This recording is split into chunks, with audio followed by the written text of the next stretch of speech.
Hello everyone, and welcome to your first ever lecture on physics with ATPL. My name is Akash Joshi, and I will be taking you through some basic chapters of physics to start with. I hope everyone has seen the preview lecture I have shared yesterday, and I hope that you are ready to start physics with us, right? And today we are starting with the first chapter, that is units and measurements. Right. Now, what is the need of measurement? तो measurement की जरूरत क्या है, measurement क्यों करेंगे, measurement क्यों पढ़ना है ना? ये पहला क्वेश्चन हमारे दिमाग में आना चाहिए कि सर मेजरमेंट आप क्यों पढ़ा रहे हो, या मेजरमेंट हमने क्यों पढ़ना चाहिए. तो the first thing I am मतलब we are talking about is need for measurement, right. So we are talking about is need for measurement, right. तो नीड क्या जरूरत है, नीड फॉर मेजरमेंट.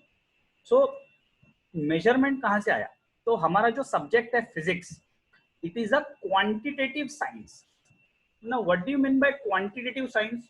कि quantity is very important. Quantity quantity कितना कितना, quantity is very important, right. तो अगर जैसे मैंने आपको पूछा वेलोसिटी कितना है, राइट, वेलोसिटी कितना है, सो हमारे लिए फिजिक्स में कितना इंपॉर्टेंट है. अगर आपने बोला वेलोसिटी है 60 मीटर पर सेकेंड, तो मैं बोलूंगा शायद ये ज्यादा नहीं है. या आप बोलोगे 100 मीटर पर सेकेंड, तो मैं बोलूंगा ज्यादा है.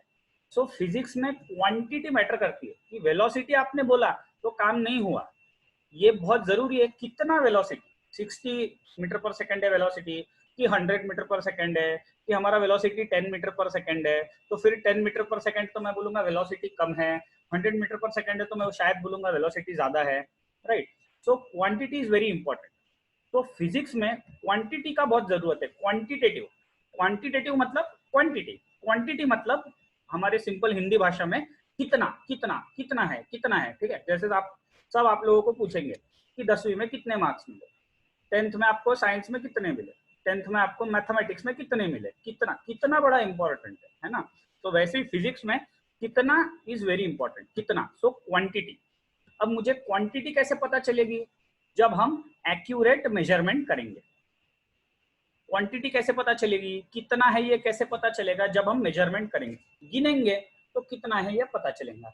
मेजर नहीं करेंगे तो पता नहीं चलेगा कितना है, करेक्ट. सो क्वांटिटी डिटरमाइन करने का तरीका क्या है? क्वांटिटी डिटरमाइन करने का तरीका है मेजरमेंट, करेक्ट.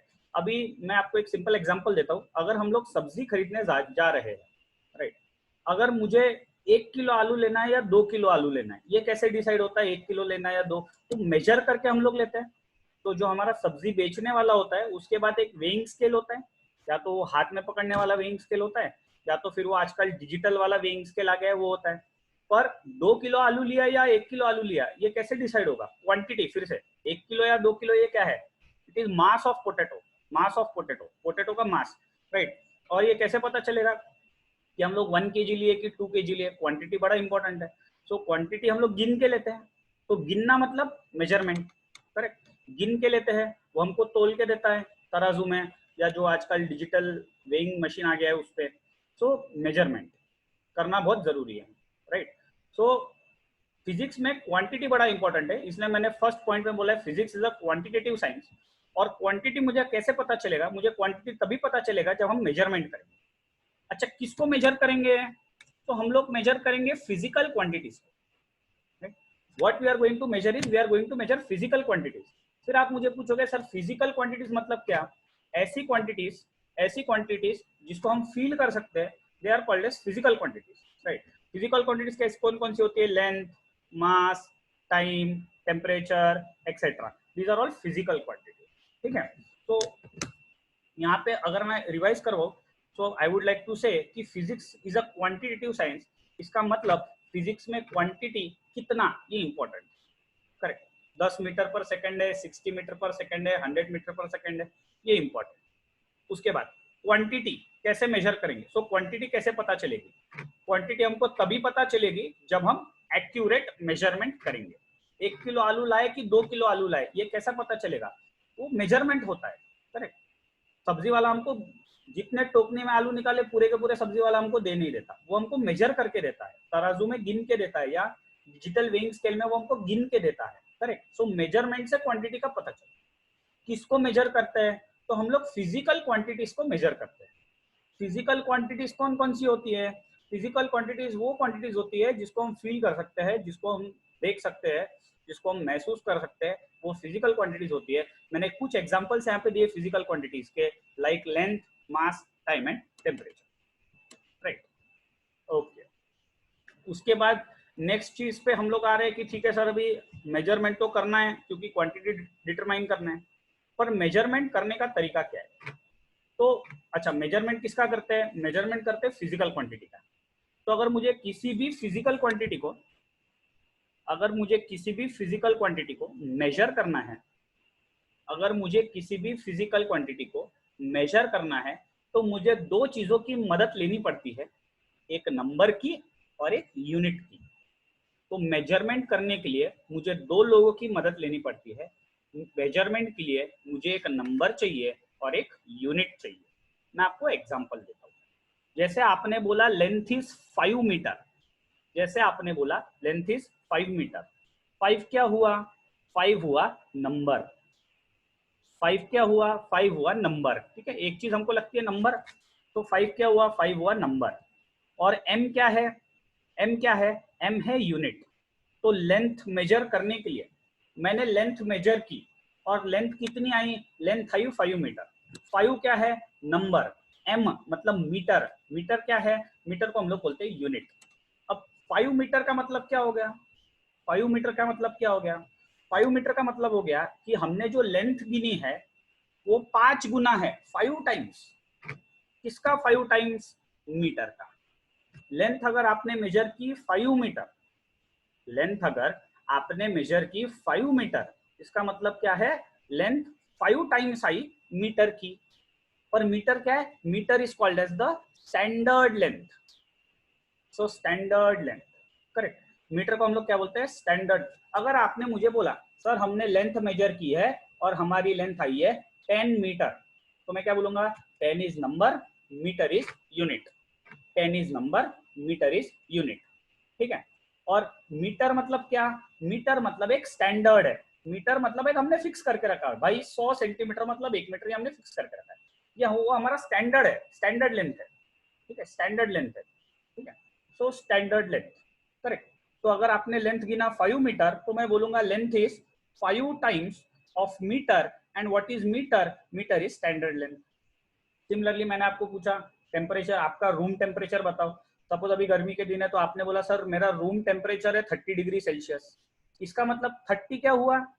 30 क्या है? 30 नंबर है, 30, 30 नंबर है। और डिग्री सेल्सियस क्या हुआ? डिग्री सेल्सियस यूनिट हुआ। डिग्री सेल्सियस क्या हुआ? डिग्री सेल्सियस यूनिट हुआ। इसका मतलब क्या है? 30 डिग्री सेल्सियस का मतलब क्या है? हमारा टेम्परेचर क्या है? 30 टाइम्स है। 30 डिग्री सेल्सियस का मतलब क्या है? हमारा टेम्परेचर 30 टाइम्स है। 30 टाइम्स किसका? सेल्सियस का। 30 डिग्री सेल्सियस मतलब 30 times of 1 degree Celsius. 30 times of 1 degree Celsius. And what is degree Celsius? Degree Celsius is a standard temperature. What is degree Celsius? Degree Celsius is a standard temperature. ठीक है, तो अगर temperature 30 degree Celsius है, तो मैं बोलूंगा कि temperature is 30 times, temperature is 30 times of a certain standard temperature called as Celsius. तो यहाँ पे सेल्सियस हुआ यूनिट, 5 मीटर में मीटर हुआ यूनिट।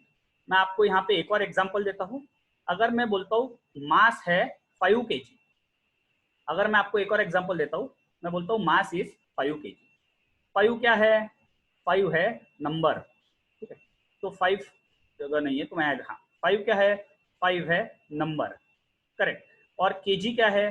केजी है यूनिट। इसका मतलब मैं क्या बोलूंगा? मैं बोलूंगा मास इज, मैं बोलूंगा mass is 5 times, 5 times standard mass. किसका 5 टाइम्स? स्टैंडर्ड मास का 5 टाइम्स। और यहाँ पे स्टैंडर्ड मास के ले रहे हम लोग, स्टैंडर्ड मास ले रहे हम लोग, standard mass KG. So mass is 5 times of standard mass KG. Kilogram, kilogram बोलते हैं हम लोग, केजी। और केजी क्या हुआ? सो केजी हुआ यूनिट। तो 5 हुआ नंबर, केजी हुआ यूनिट। तो किसी भी चीज को मेजर करने के लिए याद रखना, हमको एक नंबर चाहिए और हमको एक यूनिट चाहिए। और यूनिट क्या होता है? यूनिट होता है जैसे लेंथ रहा तो यूनिट रहेगा स्टैंडर्ड लेंथ मीटर, टेम्परेचर रहा तो यूनिट रहेगा स्टैंडर्ड टेम्परेचर सेल्सियस, मास रहा तो यूनिट क्या रहेगा? यूनिट रहेगा standard mass which is KG. ठीक है, तो ऐसा करके we go to the definition of unit. तो सर यूनिट कैसे डिफाइन करेंगे? तो यूनिट क्या है? Unit is the standard reference, unit is the standard reference, right? Unit is the standard reference, correct. Length में स्टैंडर्ड रेफरेंस क्या है? Meter. Mass में स्टैंडर्ड रेफरेंस क्या है? किलोग्राम। टेम्परेचर में स्टैंडर्ड रेफरेंस क्या है? Degree Celsius, correct. तो यूनिट को डिफाइन कैसे करेंगे? और ये डेफिनेशन बहुत इंपॉर्टेंट है। हम लोग कैसे डिफाइन करेंगे? हम लोग बोलेंगे unit is a reference standard, unit is a reference standard which is used for the measurement of physical quantity. तो यूनिट का डेफिनेशन क्या है? Unit is a reference standard. देखो मैं लास्ट स्लाइड में जाता हूँ, यहाँ पे हमारा रेफरेंस स्टैंडर्ड क्या है? मैं लास्ट स्लाइड में जाता हूँ, यहाँ पे हमारा रेफरेंस स्टैंडर्ड क्या है?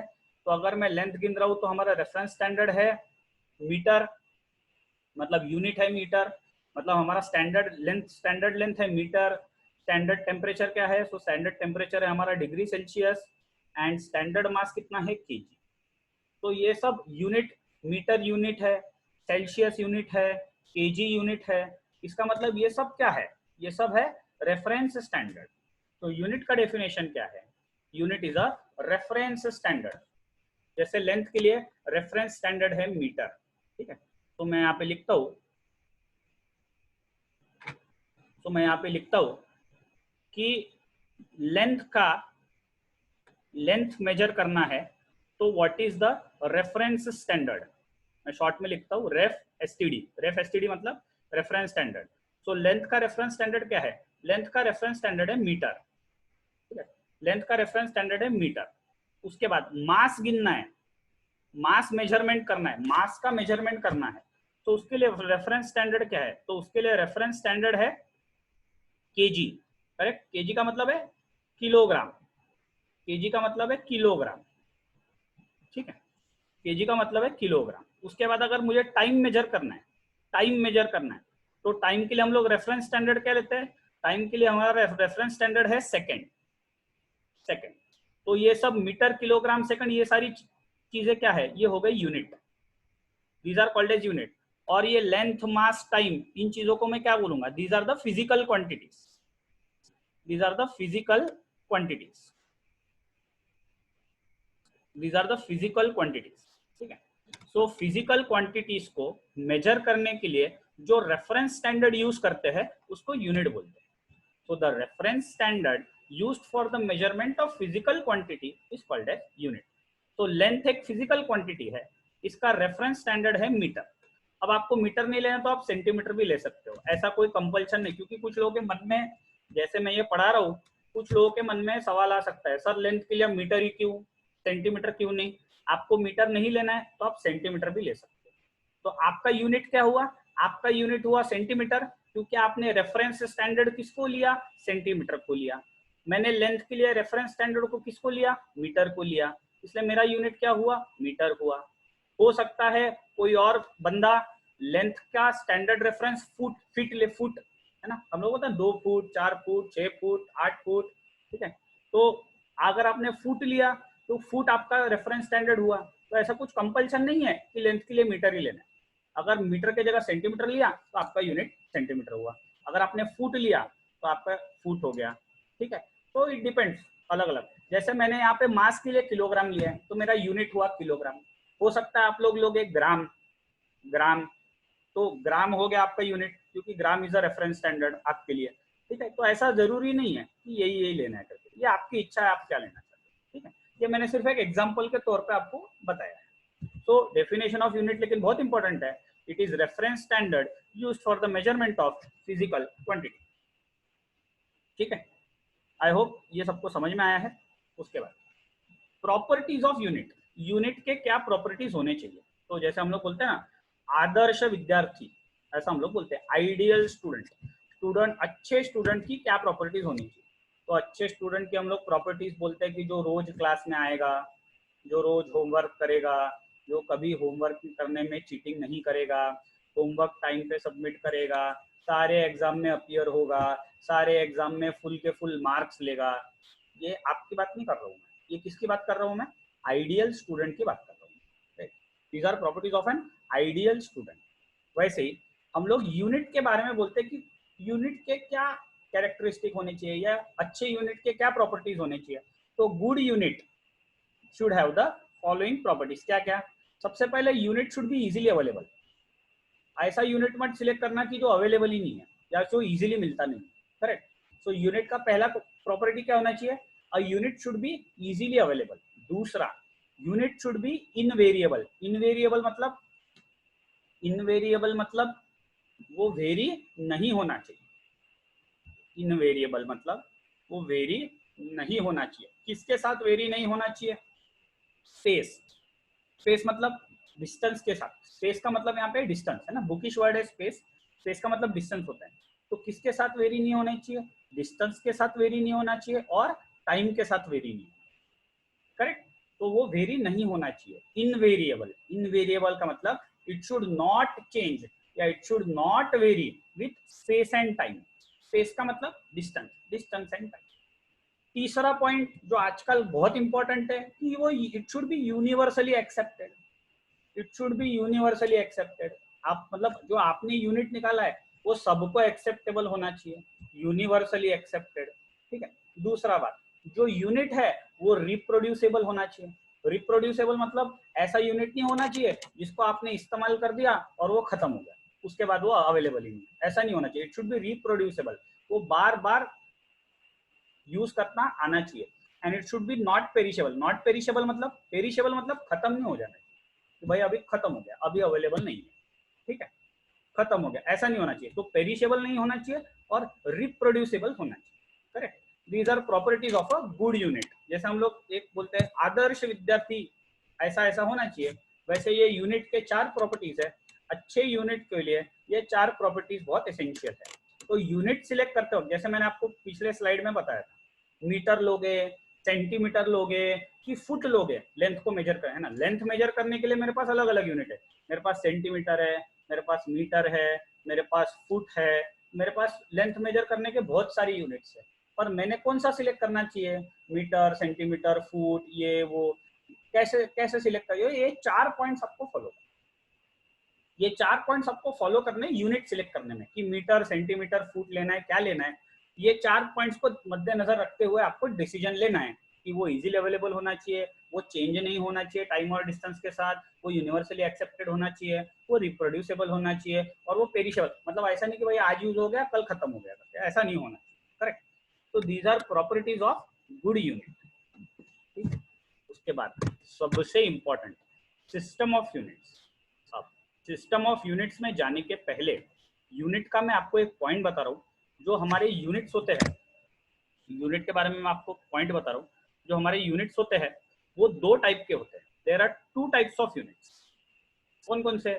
Fundamental units and derived units. अभी बहुत सारे लोगों को क्वेश्चन मार्क आ गया होगा कि फंडामेंटल यूनिट क्या और डिराइव्ड यूनिट क्या। तो आपको थोड़ा 5-10 मिनट रुकना पड़ेगा। 5-10 मिनट में ये क्लियर हो जाएगा कि फंडामेंटल क्या और डिराइव्ड क्या। फिलहाल के लिए इतना मान के चलो कि जो यूनिट्स होते हैं वो फंडामेंटल होते हैं और वो डिराइव्ड होते हैं। करेक्ट। ये 2 टाइप के यूनिट्स होते हैं, फंडामेंटल एंड डिराइव्ड। करेक्ट। उसके बाद सिस्टम ऑफ यूनिट्स क्या होता है, क्योंकि हमारा हेडिंग है सिस्टम ऑफ यूनिट्स। अब सिस्टम ऑफ यूनिट्स क्या होता है? ये फंडामेंटल और डिराइव यूनिट्स मिल करके बनाते हैं सिस्टम ऑफ यूनिट्स। तो ये फंडामेंटल यूनिट और डिराइव्ड यूनिट्स बनाते हैं सिस्टम ऑफ यूनिट्स। तो मुझे कौन सा पॉइंट ध्यान में लेना है कि यूनिट्स के 2 टाइप है। अब वो 2 टाइप कौन से है, कैसे है, क्या है, कैसे आएगा, कैसे होगा, मैं थोड़ी देर में समझाता हूँ। लेकिन फिलहाल आपको इतना ध्यान में लेना है कि यूनिट के 2 टाइप्स हैं, फंडामेंटल एंड डिराइव। और सेट ऑफ, सेट ऑफ मतलब फंडामेंटल और डिराइव का जो सेट होता है, ये दोनों का मिलके जो हम सेट बनाते हैं, the set of fundamental and derived units is called as system of units. तो सिस्टम ऑफ यूनिट्स क्या होता है कि कुछ फंडामेंटल ले लिए, कुछ डिराइव्ड ले लिए, ये दोनों मिलके क्या बना, ये दोनों मिलके बना सिस्टम ऑफ यूनिट्स। ठीक है, अब मैं आपको कुछ एग्जांपल देता हूँ फॉर सिस्टम ऑफ यूनिट्स। ठीक है, सिस्टम ऑफ यूनिट्स के मैं आपको कुछ एग्जांपल दे रहा हूँ। राइट, अब सिस्टम बनाने के लिए सबसे पहले मेरे को फिजिकल क्वांटिटी चाहिए।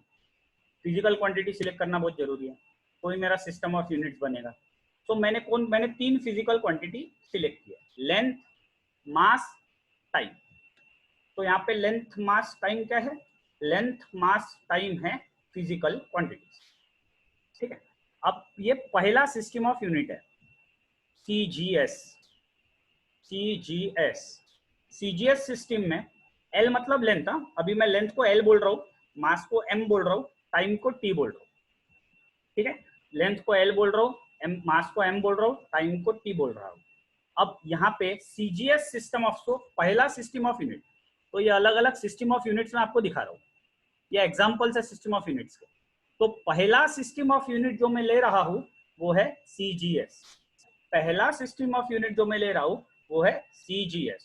सीजीएस में लेंथ को कैसे मेजर करते हैं, लेंथ को मेजर करने के लिए हमने यूनिट लिया सेंटीमीटर, मास को मेजर करने के लिए हमने यूनिट लिया ग्राम, और टाइम को मेजर करने के लिए हमने यूनिट लिया सेकंड। इसीलिए सेंटीमीटर का सी, ग्राम का जी, सेकंड का एस, सी जी एस। सेंटीमीटर का सी, ग्राम का जी, सेकंड का एस, सी जी एस। तो सीजीएस ये सिस्टम ऑफ यूनिट है, सीजीएस ये सिस्टम ऑफ यूनिट है जिसमें length is measured in centimetre, mass is measured in gram and time is measured in second। दूसरा सेकंड है MKS। तो MKS क्या है, मैं बोलूंगा MKS is a system of unit जिसमें length is measured by metre, mass is measured by kilogram and time is measured by second. तो metre का M, किलोग्राम का K, सेकंड का S, MKS। MKS नाम कहां से पढ़ा सर, मीटर का M, किलोग्राम का K और सेकंड का S, MKS। फिर मैं तीसरा आपको दे रहा हूं, तीसरा है FPS। FPS तीसरा सिस्टम ऑफ यूनिट जो मैं आपको एग्जांपल में, तीसरा सिस्टम ऑफ यूनिट जो मैं आपको बता रहा हूं वो है FPS। FPS मतलब क्या, FPS मतलब length is measured by foot, foot है ना, 2 फुट 4 फुट 8 फुट। ठीक है, length is measured by foot, mass is measured bye pound. तो आपने सुना होगा जनरली फॉरेन कंट्रीज में जो मास होता है वो पाउंड में मेजर करते हैं, हमारे इंडिया में हम लोग जनरली ग्राम या किलोग्राम यूज करते हैं, और अगर आप यूके यूएस जाओगे तो लोग पाउंड यूज करते हैं। ठीक है, तो मास is measured in pound and time is measured in second. तो ये हो गया तीसरा FPS। FPS में क्या होता है, length is measured by foot, mass is measured bye pound, time is measured by second. So FPS क्या है, FPS सिस्टम ऑफ यूनिट है जिसमें length is measured by foot, mass is measured by the unit pound and time is measured by the unit second. और FPS नाम कैसे पढ़ा, तो foot का F, पाउंड का P, सेकेंड का S, FPS ये उसका नाम। और जैसा मैंने आपको बताया ये जो FPS सिस्टम है ये हमारे अंग्रेजों ने लाया हुआ सिस्टम है, इसलिए इसको हम लोग ब्रिटेन सिस्टम भी बोलते हैं। ठीक, तो FPS सिस्टम जो है वो हमारे अंग्रेजों ने लाया हुआ सिस्टम है, इसलिए हम लोग उसको ब्रिटेन सिस्टम भी बोलते हैं। और ये जो CGS और MKS यूनिट्स है, आई थिंक आपने 10th स्टैंडर्ड में CGS और MKS के बारे में सुना होगा। ठीक है, तो CGS और MKS यूनिट्स जो है इनको हम लोग मेट्रिक सिस्टम भी बोलते हैं, इसको हम लोग मेट्रिक सिस्टम भी बोलते हैं। ठीक है, सो this is about system of, अलग अलग सिस्टम ऑफ यूनिट। अभी देखो प्रॉब्लम क्या होता है, प्रॉब्लम होता है इंडिया में, सपोज मैं अभी जस्ट एग्जांपल दे रहा हूँ, सपोज इंडिया में हम लोग यूज कर रहे हैं MKS। MKS मतलब मीटर किलोग्राम सेकंड, करेक्ट। हम लोग सपोज MKS सिस्टम यूज कर रहे हैं, हो सकता है यूके में या यूएस में वो लोग FPS सिस्टम यूज कर रहे हैं। अब अगर इंडिया को यूएस को या इंडिया को यूके को साइंटिफिक इंफॉर्मेशन शेयर करना है, तो हम साइंटिफिक इंफॉर्मेशन कैसे शेयर करेंगे, तो हमने उनको लेंथ भेजा, हमने लेंथ किस में भेजेंगे उनको, मीटर में, वो हमको लेंथ किस में भेजेंगे, फुट में, क्योंकि वो क्या यूज कर रहे हैं FPS, हम क्या यूज कर रहे हैं MKS। हम लेंथ को भेजेंगे मीटर में, वो लेंथ को भेजेंगे फुट में। हमको समझ में नहीं आएगा फुट मतलब कितना मीटर, उनको समझ में नहीं आएगा मीटर मतलब कितना फुट। बहुत प्रॉब्लम है, बहुत। तो अलग अलग लोगों ने या अलग अलग देशों ने या अलग अलग ऑर्गेनाइजेशन ने अलग अलग सिस्टम ऑफ यूनिट यूज की है, तो बहुत प्रॉब्लम होगा कन्वर्जन का, कन्वर्जन करने का बहुत प्रॉब्लम होगा कि मेरा 1 मीटर मतलब कितना फुट, 1 फुट मतलब कितना मीटर, 1 मीटर मतलब कितना सेंटीमीटर, कितना सेंटीमीटर कितना, ये पागलपन है। तो हम लोगों ने मतलब वर्ल्ड ने, पूरी दुनिया ने क्या किया, पूरी दुनिया ने एक डिसीजन ले लिया। पूरी दुनिया ने क्या डिसीजन लिया, पूरी दुनिया ने डिसीजन लिया कि सब लोग अलग अलग यूज नहीं करेंगे, सब लोग एक ही सिस्टम ऑफ यूनिट यूज करेंगे। और उस सिस्टम ऑफ यूनिट को नाम दिया गया international system called as SI. उसको नाम दिया गया एसआई यूनिट्स। एसआई क्या है, इंटरनेशनल सिस्टम ऑफ यूनिट्स। तो हम लोग अभी एफपीएस, एमकेएस, सीजीएस को छोड़ चुके, एमकेएस, एफपीएस, सीजीएस को छोड़ चुके। पूरे वर्ल्ड ने क्या एक्सेप्ट किया है, पूरे वर्ल्ड ने एक्सेप्ट किया है कि अलग अलग नहीं यूज करेंगे, एक ही सिस्टम सब लोग यूज करेंगे, और वो सिस्टम का नाम है SI. SI stands for international system. मतलब वो थोड़ा फ्रांस में, वो एक्चुअली उन लोगों ने जब बनाया था तो यूरोप में, फ्रांस में मीटिंग हुआ था, तो उन्होंने सिस्टम इंटरनेशनल करके बनाया था। पर उस पर ठीक है, आप सिस्टम इंटरनेशनल बोलो या इंटरनेशनल सिस्टम बोलो, तो it is international system of units called as SI unit. और आजकल सीजीएस, एमकेएस, एफपीएस के बारे में कोई बात नहीं करता। पूरा वर्ल्ड, सारे ऑर्गेनाइजेशन, सारे कंट्रीज, पूरी साइंटिफिक कम्युनिटी एक ही सिस्टम ऑफ यूनिट यूज करती है। और वो सिस्टम ऑफ यूनिट कौन सा है, वो है SI system of units, which is called as the international system. ठीक है, अब ये नए सिस्टम, एसआई सिस्टम में, इंटरनेशनल सिस्टम में क्या क्या है, तो 7 फंडामेंटल यूनिट्स हैं, 2 सप्लीमेंट्री यूनिट्स है, और बहुत सारे, इसमें मैंने यूज किया है वर्ड सेवरल, बहुत सारे डिराइव्ड यूनिट्स है। ठीक है, सो एसआई में 7 फंडामेंटल यूनिट्स है, 2 सप्लीमेंट्री यूनिट्स है, और बहुत सारे डिराइव्ड यूनिट्स है। और ये फंडामेंटल, सप्लीमेंट्री, डिराइव्ड यूनिट्स, ये सब मिल करके, ये सब मिल करके क्या बना, ये सब मिल करके एसआई बना। एसआई मतलब इंटरनेशनल सिस्टम ऑफ यूनिट्स। ठीक है, जो पूरा वर्ल्ड, सारे ऑर्गेनाइजेशन फॉलो करते हैं। ठीक है, तो 7 फंडामेंटल, 2 सप्लीमेंट्री और सेवरल डिराइव। मेरे को अभी भी आपको फंडामेंटल यूनिट मतलब क्या और डिराइव्ड यूनिट मतलब क्या, ये समझाना बाकी है, जो मैं अब समझाऊंगा, है ना। पिछली वाली स्लाइड में भी फंडामेंटल यूनिट, डिराइव्ड यूनिट आया था, मैंने आपको बोला 5-10 मिनट रुक जाओ, मैं समझाऊंगा। मैंने ये स्लाइड में भी फंडामेंटल यूनिट और डिराइव्ड यूनिट बोला है, मैं आपको समझाने वाला हूँ फंडामेंटल और डिराइव्ड यूनिट क्या है। तो आप पैनिक मत करो, समझ में आएगा, थोड़ा पेशेंट रहो। तो 7 fundamental units, 2 supplementary units and several derived units. Right, उसके बाद अब आया मैं फंडामेंटल यूनिट और डिराइव्ड यूनिट के definition. Correct, fundamental unit define करने के पहले, फंडामेंटल यूनिट डिफाइन करने के पहले जो सबसे इंपॉर्टेंट चीज हमको समझना जरूरी है, वो है fundamental quantity. What is a fundamental quantity. आपको फंडामेंटल क्वांटिटी अगर समझ गया तो आपको फंडामेंटल यूनिट भी समझ जाएगा।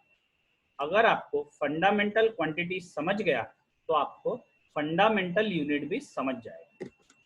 What is a fundamental quantity.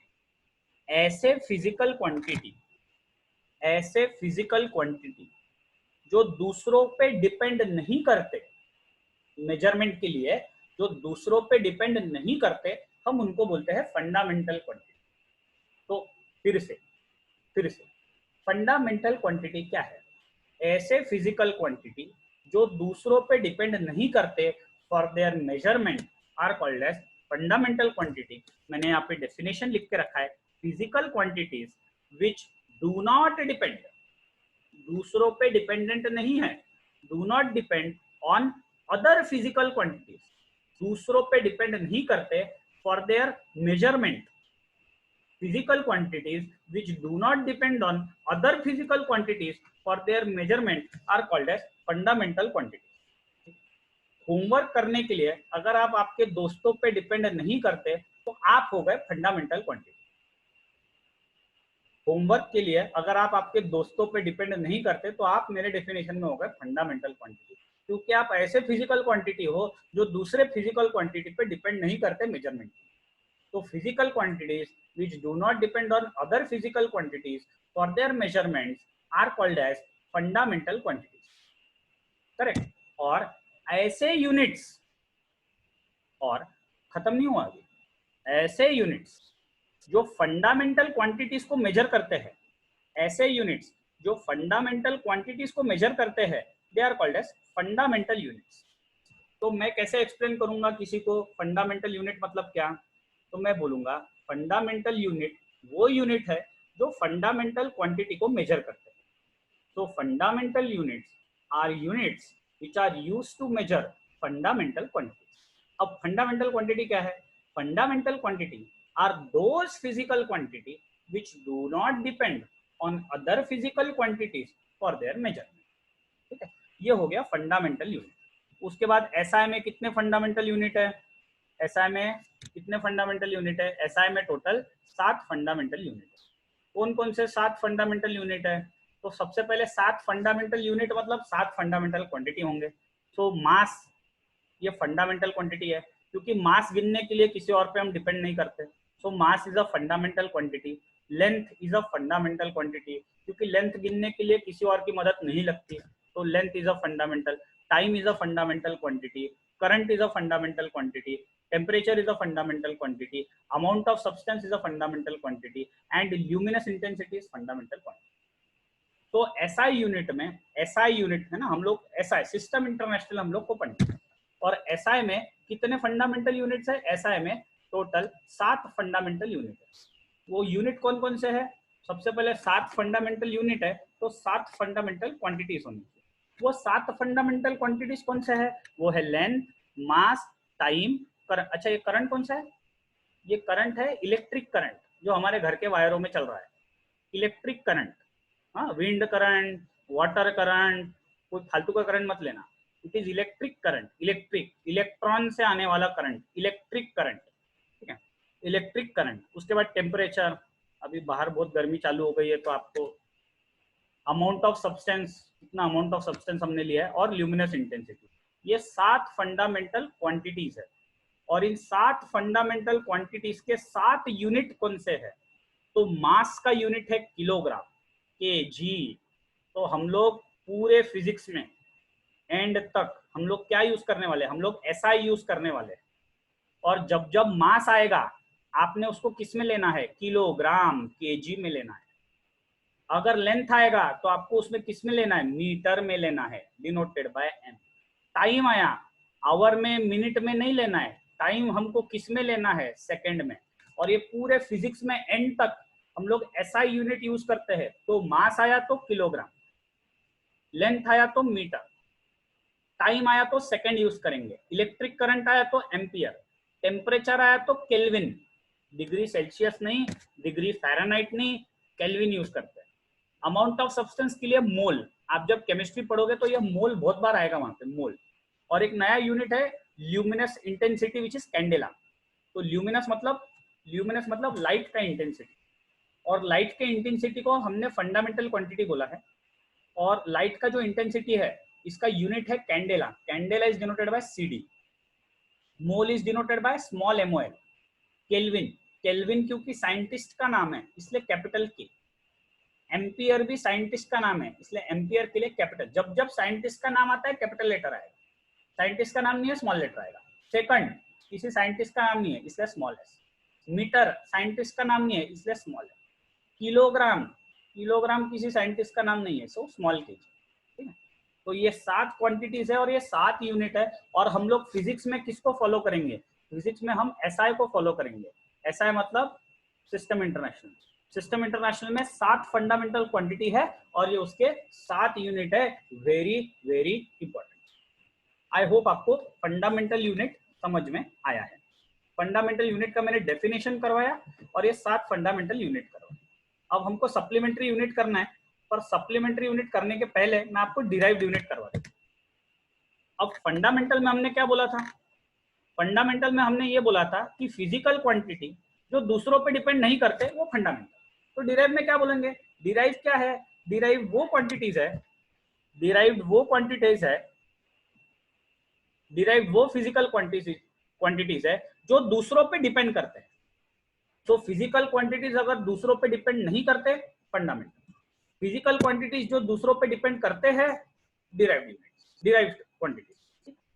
तो डिराइव्ड क्वांटिटीज क्या है, डिराइव्ड क्वांटिटीज वो फिजिकल क्वांटिटीज है जो depend on one or more fundamental quantities for their measurement. तो डिराइव्ड क्वांटिटी वो फिजिकल क्वांटिटी है जो मेजरमेंट के लिए दो और एक या एक से ज्यादा फंडामेंटल क्वांटिटी पे डिपेंड करते हैं। Correct. So derived units are those physical units which depend on one or more fundamental quantity. ऐसे फिजिकल क्वांटिटी जो एक या एक से ज्यादा फंडामेंटल क्वांटिटीज पे डिपेंड करते हैं for their measurement are called as derived quantities. और ऐसे यूनिट्स जो डिराइव्ड क्वांटिटीज को मेजर करते हैं, ऐसे यूनिट जो डिराइव्ड क्वांटिटीज को मेजर करते हैं, they are called as derived units, they are called as derived units. Correct. तो फिर से डिराइव्ड यूनिट्स क्या है, डिराइव्ड यूनिट्स वो यूनिट्स है जो डिराइव्ड क्वांटिटीज को मेजर करते हैं। Derived units are those units which are used for measurement of derived quantities. derived quantities क्या है, derived quantities वो physical quantities है जो एक या एक से ज्यादा fundamental quantities पे depend करते हैं for their measurement. करेक्ट। तो these are called as derived. अब मैं आपको derived का एग्जांपल देता हूँ, आपको समझ में आएगा। जैसे पहला एग्जांपल है वेलोसिटी का। वेलोसिटी है distance upon time. v is velocity. v is velocity. Velocity क्या होता है, वेलोसिटी होता है डिस्टेंस अपॉन टाइम। अब वेलोसिटी का यूनिट क्या आएगा, मीटर पर सेकंड। मीटर क्या है, फिजिकल क्वांटिटी। सेकंड क्या है, physical quantity. Metre per second क्या है, डिराइव। फिर से मीटर क्या है, फंडामेंटल यूनिट। मीटर क्या है, फंडामेंटल यूनिट। सेकंड क्या है, हमने अभी टेबल में देखा था, सेकंड भी फंडामेंटल यूनिट है। मीटर फंडामेंटल यूनिट है, सेकंड फंडामेंटल यूनिट है, metre per second derived unit है। ऐसा क्यों, क्योंकि वो दो फंडामेंटल यूनिट्स पे डिपेंड करता है। मैंने क्या स्पेलिंग गलत हो गया, derived unit. Meter per second का, क्योंकि मीटर क्या है, फंडामेंटल क्वांटिटी। सेकंड क्या है, फंडामेंटल क्वांटिटी। पर metre per second derived quantity. So distance क्या है, डिस्टेंस है फंडामेंटल क्वांटिटी है। टाइम क्या है, फंडामेंटल क्वांटिटी है। पर velocity distance upon time, velocity क्या है, वेलोसिटी डिराइव्ड क्वांटिटी है। इसलिए meter fundamental unit, second fundamental unit, meter per second derived unit. उसके बाद एक्सेलरेशन। एक्सेलरेशन का यूनिट क्या आता है, एक्सेलरेशन है वेलोसिटी अपॉन टाइम। तो वेलोसिटी है मीटर पर सेकंड, टाइम का सेकंड है। वेलोसिटी है metre per second divided by time का सेकंड है। सो एक्सेलरेशन का यूनिट क्या है, मीटर पर सेकंड स्क्वायर। फिर से मीटर क्या है, फंडामेंटल क्वांटिटी। सेकंड क्या है, फंडामेंटल क्वांटिटी, राइट। लेकिन मीटर पर सेकंड स्क्वायर क्या है, मीटर पर सेकंड स्क्वायर आएगा डिराइव्ड यूनिट। ये डिराइव्ड क्यों आएगा, क्योंकि वो मीटर और सेकंड दोनों पे डिपेंड करता है। दोनों पे डिपेंड किया तो डिराइव्ड यूनिट। ठीक है। उसके बाद नेक्स्ट लेते हैं फोर्स। फोर्स का फॉर्मूला क्या है, फोर्स का फॉर्मूला है मास इनटू एक्सेलरेशन। फोर्स का फॉर्मूला क्या है, फोर्स का फॉर्मूला है मास इनटू एक्सेलरेशन। मास क्या है, किलोग्राम। मास का यूनिट एसआई में मास के लिए लेते हैं किलोग्राम, एक्सेलरेशन के लिए लेते हैं मीटर पर सेकंड स्क्वायर। तो अब हमारा फोर्स का यूनिट क्या आया, फोर्स का यूनिट आया kilogram multiplied by metre per second square. ये kilogram multiplied by metre per second square को हमने नाम दे दिया न्यूटन। तो न्यूटन क्या है, फंडामेंटल यूनिट है कि डिराइव्ड यूनिट है, न्यूटन ये डिराइव्ड यूनिट है। तो न्यूटन कितना है, 1 न्यूटन। न्यूटन कितना है, newton is KG metre square upon second. इसमें केजी फंडामेंटल है, करेक्ट। मीटर फंडामेंटल है, एफ लिखता हूं मैं फंडामेंटल, सेकंड फंडामेंटल है। लेकिन न्यूटन जो फोर्स का यूनिट है वो डिराइव्ड है। वो डिराइव्ड क्यों है, क्योंकि वो 3 फंडामेंटल यूनिट्स पे डिपेंड करता है, KG, meter and second. So newton is a derived unit and force is a derived quantity. तो फोर्स क्या हुआ, फोर्स हो गया डिराइव्ड क्वांटिटी, फोर्स हुआ डिराइव्ड क्वांटिटी, और न्यूटन क्या हुआ, न्यूटन हुआ डिराइव्ड यूनिट, न्यूटन हुआ डिराइव्ड यूनिट. ठीक है. उसके बाद एनर्जी, ये मतलब यहाँ पे एनर्जी है. एनर्जी का फॉर्मूला क्या होता है, एनर्जी का फॉर्मूला होता है force into distance, D. D मतलब डिस्टेंस है यहाँ, फोर्स इंटू डिस्टेंस. अब फोर्स का यूनिट क्या है, किलोग्राम. फोर्स का यूनिट क्या है, kilogram meter second square. Force का यूनिट क्या है, ये ऊपर ही लिखा हमने, किलोग्राम मीटर सेकेंड स्क्वायर. तो फोर्स का यूनिट क्या है, kilogram meter second square. Distance का यूनिट क्या है, मीटर. ये फोर्स, आपको सबको फोर्स समझ में आ रहा है. मैंने फोर्स के लिए न्यूटन नहीं लिखा है, मैंने फोर्स के लिए लिखा है किलोग्राम मीटर सेकेंड स्क्वायर. ठीक है. मल्टीप्लाइड बाय डिस्टेंस का यूनिट क्या है, मीटर. सो ये कितना आएगा, ये आएगा KG into meter square plus second square, and this is joules. और इसको हम लोग नाम क्या दे दिए, जूल्स. सो जूल्स किस पे डिपेंड करता है, जूल डिपेंड करता है KG metre square upon second square. Correct. So KG क्या है, केजी ये फंडामेंटल यूनिट है. करेक्ट. मीटर क्या है, फंडामेंटल यूनिट है. सेकंड क्या है, फंडामेंटल यूनिट है. लेकिन जूल्स ये तीनों पे डिपेंड करता है, केजी, मीटर, सेकंड. तो जूल्स को मैं बोलूंगा डिराइव्ड यूनिट है. और एनर्जी कौन सा क्वांटिटी है, एनर्जी हो गया डिराइव्ड क्वांटिटी, एनर्जी हो गया डिराइव्ड क्वांटिटी.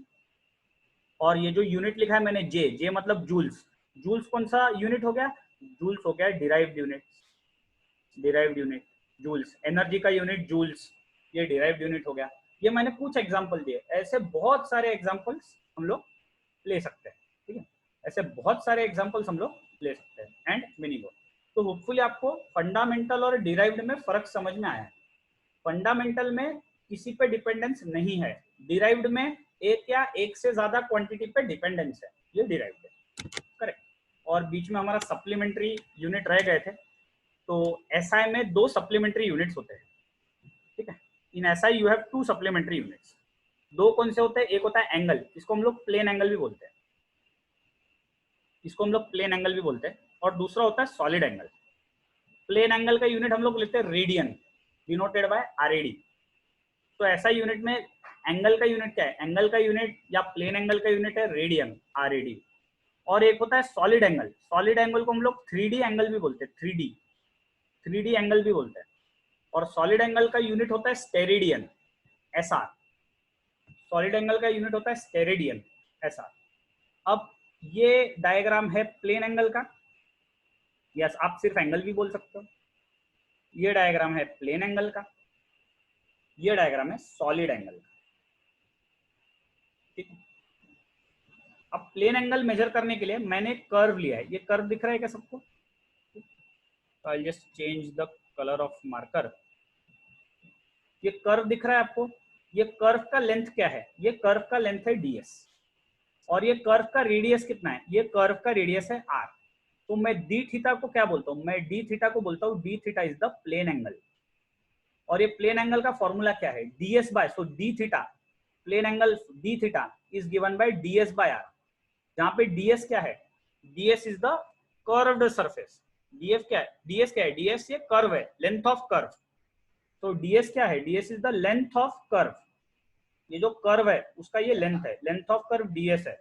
और r क्या है, r क्या है, r is the radius of curve, r is the radius of curve. ठीक है. उसके बाद यहाँ पे डी ओमेगा, ठीक है, this is called as D omega. D omega को हम लोग क्या बोलते हैं, डी ओमेगा को सॉलिड एंगल बोलते हैं. डी ओमेगा को क्या बोलते हैं, D omega is called as the solid angle. D omega is called as the solid angle. Correct. और डी ओमेगा का फॉर्मूला क्या है, डी ओमेगा का फॉर्मूला क्या होता है, एरिया अपॉन रेडियस स्क्वायर. जहां पे ये एरिया लेना है डी ए. अब डी ए कौन सा एरिया है, D A is called as the curved surface area. D A क्या है, D A is the curved surface area. D A is the curved surface area. D A is the curved surface area. So D A होता है curved surface area.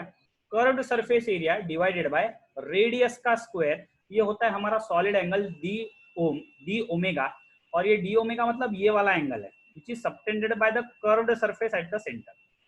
ठीक है, इसको हम लोग बोलते हैं सॉलिड एंगल। और ये सॉलिड एंगल का यूनिट क्या होता है? सॉलिड एंगल का यूनिट होता है स्टेरेडियन, और इसका यूनिट कितना होता है? इसका यूनिट होता है, प्लेन एंगल का यूनिट होता है रेडियन। ये दो सप्लीमेंट्री यूनिट्स लेते हैं हम लोग एसआई में। इस पे एक सिंपल क्वेश्चन लेता हूं जो हमारे टेक्स्ट बुक में है, और ये क्वेश्चन क्या है? The question is, solid angle calculate करने के लिए पूछा है। So they are saying what is the solid angle subtended by moon at any point on the earth. इसमें डायमीटर ऑफ मून दिया है 3474 किलोमीटर, और डिस्टेंस ऑफ अर्थ दिया है 3.84 10 टू द पावर 8 मीटर। ठीक है, ये इतना डेटा हमको दिया है। अब सॉलिड एंगल हमको निकालना है। सॉलिड एंगल का फॉर्मूला क्या होता है? तो सॉलिड एंगल का फॉर्मूला है, सॉलिड एंगल का फॉर्मूला होता है डी ओमेगा। ठीक है, इसको ओमेगा बोलते हैं। ये जो सिंबल है this is called as omega, D omega. आप उसको ओम बोलते होंगे, but it is a Greek letter, capital Greek letter omega है वो। तो D omega is equal to D A. D A मतलब क्या है? एरिया ऑफ मून, और आर क्या है? आर डिस्टेंस है बिटवीन अर्थ एंड मून। तो मैंने यहाँ पे लिखा भी है, डी ए क्या है? It is the area subtended by moon, और आर क्या है? R is the distance between moon and earth. तो एरिया ऑफ मून कैसे लेंगे? एरिया ऑफ मून हम लोग लेंगे पाई आर स्क्वायर, क्योंकि मून ये सर्कल शेप में है, मून ये सर्कुलर शेप में है, और सर्कुलर शेप का एरिया कितना होता है? सर्कुलर शेप का एरिया होता है pi r square divided by D. D क्या है? Distance between earth and moon. अब इन्होंने डायमीटर दिया है, इन्होंने डायमीटर कितना है दिया है? 3474 किलोमीटर। फिर हम लोग रेडियस निकालेंगे। रेडियस कैसे निकालते हैं? Diameter by 2। तो रेडियस कितना आएगा? 3474 डिवाइडेड बाय 2। तो रेडियस कितना आएगा? रेडियस आएगा 1737 किलोमीटर। पर हम लोग डिस्टेंस किलोमीटर में नहीं लेते, हम मीटर में लेते हैं। तो आर को मैं क्या लूंगा? 1737 किलो मतलब 10 to the power 3 meter. Kilo मतलब 10 to the power 3 meter, correct. ये रेडियस है, तो ये मैंने यहाँ पे रेडियस लिया है 1373 into 10 to the power 3 meter. Meter में लेना है, क्योंकि एसआई यूनिट क्या है? लेंथ का, मीटर है, और हम लोग फिजिक्स में हमेशा एसआई यूनिट को फॉलो करते हैं। तो लेंथ का एसआई यूनिट मीटर है, तो मैंने मीटर लिया। और ये डिस्टेंस दिया है 3.8 10 to the power 3.84 10 to the power 8, तो मैंने यहाँ पे लिया है 3.84 10 टू द पावर 8। और इसको सॉल्व करोगे तो आपका सॉलिड एंगल कितना आएगा? सॉलिड एंगल आपका कैलकुलेशन आप कर लेना, मैं कैलकुलेशन आपको बाद में बताऊंगा, how to do calculation using log book, ये मैं बाद में आपको बताऊंगा। सो ये कितना हो गया हमारा? सॉलिड एंगल कितना आया? सॉलिड एंगल आया 2.045 into 10 to the power 5 steradian, correct. This is the solid angle, right. So this is our numerical on solid angle. This is, ये स्ट्रेट आउट ऑफ आपका 11th स्टैंडर्ड के जो text book में दिया है, ये मैंने सीधा वहां से लिया हुआ, राइट। तो डिराइव्ड यूनिट्स हम ऑलरेडी डिस्कस कर चुके हैं। तो आज का लेक्चर हमारा यहीं पे खत्म होता है। खत्म होने के पहले these are the assignment questions जो मैं आपको दे रहा हूँ। पहला क्वेश्चन क्या है? पहला क्वेश्चन है define unit and state its properties. आपको ये स्लाइड में ही उसका आंसर मिल जाएगा। उसके बाद explain system of units and give examples. तो 3 एग्जांपल आप दे सकते हो, CGS, MKS, FPS. Third question है फंडामेंटल यूनिट को डिफाइन करो। तो मैंने आपको फंडामेंटल क्वांटिटी और फिर ऐसे क्वांटिटी जो फंडामेंटल, ऐसे यूनिट्स जो फंडामेंटल क्वांटिटी को मेजर करते हो, फंडामेंटल। तो define fundamental units and 7 fundamental unit आपको बताने हैं एसआई के लिए क्वेश्चन नंबर 3 में। क्वेश्चन नंबर 4 में डिराइव यूनिट्स को डिफाइन करना है और उसके 5 एग्जाम्पल आपको देना है। और क्वेश्चन नंबर 5 में what is the difference between plane angle and solid angle, ये आपको बताना है अलॉन्ग विद देयर फॉर्मूला। ये 5 क्वेश्चन मैं आज आपको होमवर्क के लिए दे रहा हूँ। आपको क्या करना है? आपको ये 5 क्वेश्चन अपने नोटबुक में सॉल्व करना है। तो आपको डेडिकेटेड फिजिक्स के लिए एक नया नोटबुक बनाना है। वो नोटबुक में ये 5 क्वेश्चन आपको लिखने हैं, और ये 5 क्वेश्चन लिख करके आपको 5 क्वेश्चन आपके लिख के हो गए, जैसे 2-3 पेज लगेंगे आपको 5 क्वेश्चन लिखने में। 5 क्वेश्चन आपके लिख के हो गए, तो वो 2 या 3 पेजेस के फोटो लेके आपको सबमिट करना है। तो आपका सबमिशन का डेडलाइन क्या है? तो जैसे मैंने आपको बताया, आपको इसको नोटबुक में लिखना है। नोटबुक में लिखने के बाद कल शाम को 5 बजे तक आपको सबमिट करना है। आई थिंक कल का डेट है 22 अप्रैल, तो you have to submit it by 5 PM 22 April. और सबमिट कैसे लेना है, सबमिट कैसे करना है, आपने नोटबुक में जो लिखा है उसका फोटो लेके हमको वाया ईमेल सेंड करना, ठीक है। That is what you have to do. I hope आपको आज का लेक्चर समझ में आया है। आपको कुछ भी डाउट अगर है आज के लेक्चर में, तो you can contact me via WhatsApp. So my name is Akash Joshi, ठीक है। एंड वैसे भी I am added to your ATPL वाला जो हमारा ग्रुप है ब्रिज कोर्स वाला, मैं उसमें एडेड हूँ। लेकिन ये मेरा नंबर है 8149702342। आपका कुछ भी डाउट है, कोई भी कंसेप्ट आपको नहीं समझा है, थोड़ा सा कुछ भी फालतू भी जो भी आपको डाउट रहेगा, आप अपना डाउट मुझे व्हाट्सएप के थ्रू पूछ सकते हैं। फिर जब आप डाउट पूछोगे तो अपना नाम बताना है ना, और फिर आपका डाउट बताना, ठीक है। कोई भी ये लेक्चर आप देखिए अच्छे से, तो ये तो 2 बार देखिए, 3 बार देखिए। और आप कुछ भी डाउट अगर आपको आता है इस लेक्चर में से, तो आप मुझे व्हाट्सएप पे अपना डाउट पूछ सकते हैं। तो in the next lecture I will try to address your doubt. दूसरा, आप प्लीज होमवर्क करिए और होमवर्क को जो डेडलाइन दी है उसमें सबमिट कीजिए, ठीक है। Thank you guys. I hope आज का सेशन आपको समझ में आया होगा। Looking forward to give you another lecture, maybe tomorrow or day after tomorrow. So we will meet again. That is all from my side for today. Thank you guys. Thank you everyone.